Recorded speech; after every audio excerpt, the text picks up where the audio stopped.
అనంత కరుణామయుడు అపార కృపాశీలుడు అయిన అల్లాహ్ పేరుతో ప్రారంభిస్తున్నాను. ఆయత్ నంబర్ 26. ఇన్నల్లాహ లా యస్తహీ అన్ యద్రిబ మథలం మా బఉదతన్ ఫమా ఫౌకహా فأما الذين آمنوا فيعلمون أنه الحق من ربهم وأما الذين كفروا فيقولون ماذا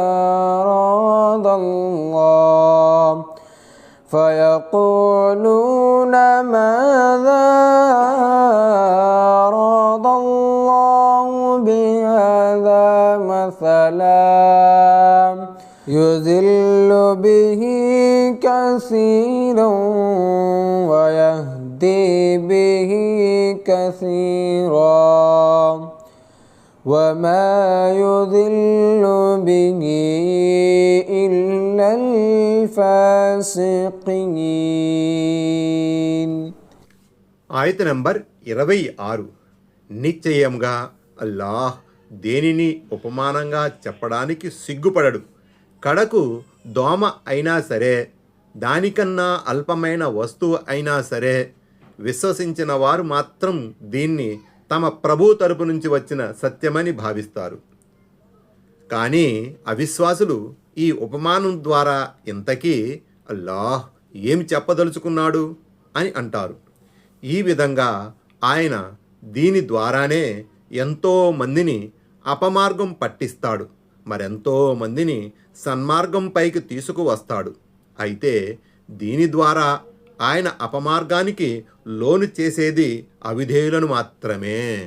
దివ్య ఖురాన్ ఒక అద్భుత గ్రంథమని అల్లాహ్ తిరుగులేని నిదర్శనాలతో నిరూపించిన తరువాత కుఫారులు, దైవ తిరస్కారులు ఆత్మరక్షణలో పడిపోయి వేరొక తరహాలో అభ్యంతరం లేవనెత్తారు. ఒకవేళ ఇది నిజంగా దైవవాక్యే అయినట్లయితే అంత గొప్పవాడు అవతరింపజేసిన వానిలో ఇంతటి అల్పమైన వస్తువులు దృష్టాంతాలుగా ఎందుకు ఇవ్వబడతాయి అన్నది వారి ఆక్షేపణ. దీనికి అల్లాహ్ ఒకానొక గొప్ప పరమార్థాన్ని దృష్టిలో పెట్టుకుని విషయాన్ని ఇలాంటి ఉదాహరణల ద్వారా వివరించడం ఏ మాత్రము అనుచితము కాదని బదులిచ్చారు. అందుకే ఇలాంటి విషయాలు చెప్పడానికి సిగ్గు, బిడియం, లజ్జ వంటి వాటికి తావివ్వనవసరము లేదు. మూలములో ఫౌఖహ అనే పదం ఉపయోగించబడింది. ఫౌఖహ అంటే దోమకు పైన ఉండేది, అంటే దాని రెక్కలు అని భావం. ఈ భావం తీసుకుంటే దోమ కన్నా అత్యల్ప వస్తువు అయినా సరే అని అర్థం వస్తుంది. అలాగే ఫౌఖహకు దానికంటే అధికమైన అనే అర్థం కూడా వస్తుంది. అటువంటప్పుడు దోమ అయినా దానికంటే పెద్ద వస్తువు మరేదైనా అని అర్థం చేసుకోవాలి. ఫౌఖహ అనే పదం ద్వారా ఈ రెండు అర్థాలు రావడానికి ఆస్కారం ఉంది. అల్లాహ్ ఇచ్చే ఉదాహరణలతో విశ్వాసులలోని స్వీకృత గుణం ఈమాన్ మరింత పెరిగితే అవిశ్వాసుల్లోని తిరస్కార వైఖరి మరింత తీవ్రతరమవుతుంది. ఇదంతా అల్లాహ్ సంవిధానానికి, ఆయన అభిష్టానికి అనుగుణంగానే జరుగుతుంది. దివ్య ఖురాన్లోని ఎవరైనా ఏదైనా ఒక వైపుకు తిరిగితే దాని వైపుకే మేమతన్ని మరలిస్తాము అన్న దైవ సూక్తి అన్-నిసా 115. ఈ సందర్భంగా గమనార్హం, హదీసులో ఉంది, ప్రతి వ్యక్తి దేనికోసం పుట్టించబడ్డాడో అది అతనికి సులభతరం చేయబడింది. సహీ బుఖారీ. దైవ విధేయత పరిధి నుండి బయటికి వెళ్ళిపోయిన పనిని ఫిష్క్ అంటారు. ఒక్కోసారి విశ్వాసి సైతం అటువంటి హద్దులను మీరిపోయి పాపానికి ఒడిగడతాడు. అయితే ఈ ఆయతులో ప్రస్తావించబడిన పాపం సాధారణ పాపం కాదు, మహాపాతకం.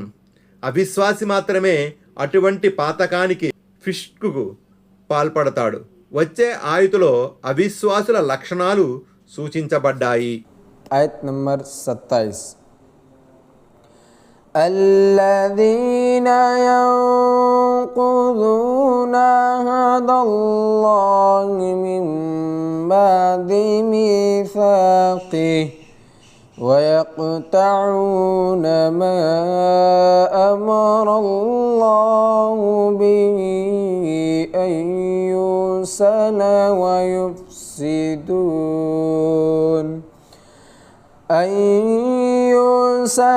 ويفسدون في الأرض أولئك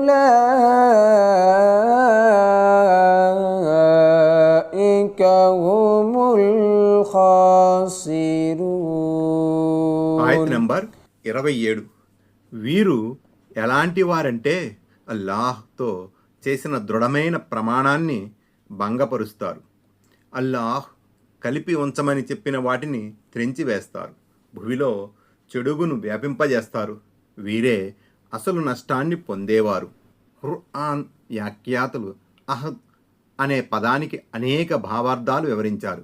ఒకటి, తాను ఆదేశించిన వాటిని చేయాలని, నిషేధించిన వాటి జోలికి పోరాదని దైవ ప్రవక్తల అలైహిస్సలాం ద్వారా అల్లాహ్ తన సృష్టితాలకు చేసిన తాకీదు. 2, అంతిమ దైవ ప్రవక్త సల్లల్లాహు అలైహిస్సలాం ప్రవహించిన తరువాత మీరు ఆయన్ని ప్రవక్తగా ధృవీకరించాలని, ఆయన్ని విశ్వసించాలని గ్రంథవహుల అంటే యూదుల చేత తౌరాతులో తీసుకున్న ప్రమాణం. 3, ఆదం అలైహిస్సలాం వెన్నుముక నుంచి వెలికి తీసిన తరువాత సమస్త ఆదం అలైహిస్సలాం సంతతి నుండి అల్లాహ్ తీసుకున్న ప్రమాణం అహ్దే అలస్త్. దివ్య ఖురాన్లో కూడా ఈ విషయం ప్రస్తావించబడింది. స్వయంగా వారిని వారికే సాక్షులుగా పెట్టి నేను మీ ప్రభువును కానా అని అల్లాహ్ అడిగారు.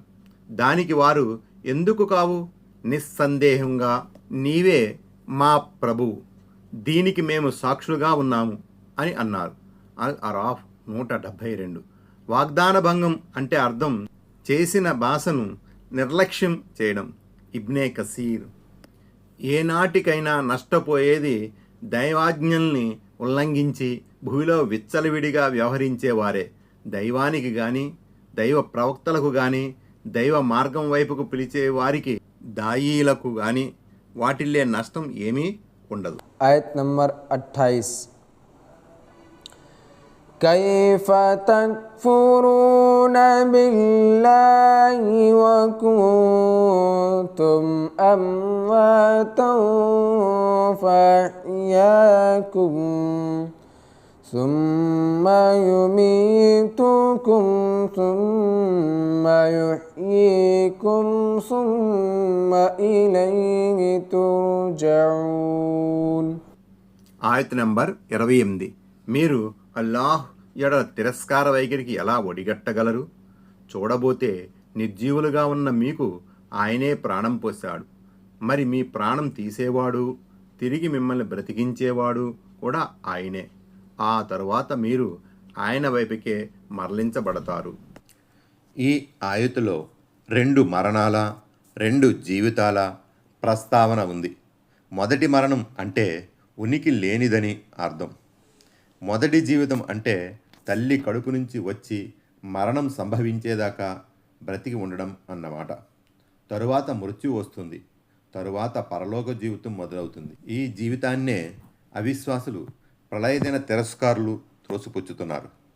సమాధి జీవితం కూడా దానికి తగిన విధంగా ప్రాపంచిక జీవితంగానే పరిగణించబడుతుందన్న కొంతమంది అభిప్రాయాన్ని అల్లామా సౌకాని ఇక్కడ ప్రస్తావించారు. ఫతహుల్ ఖదీర్, యథార్థానికి సమాధి జీవితం, బర్జక్ అవస్థ కూడా పరలోక జీవితపు తొలి మజిలీయే. అందుచేత ఈ అవస్థను పరలోక జీవితంలో భాగంగా పరిగణించడమే సబబు. आयत नंबर 29 हुवल्लज़ी खलक़ लकुम मा फिल अर्दि जमीअन في الأرض جميعا ثم استوى إلى السماء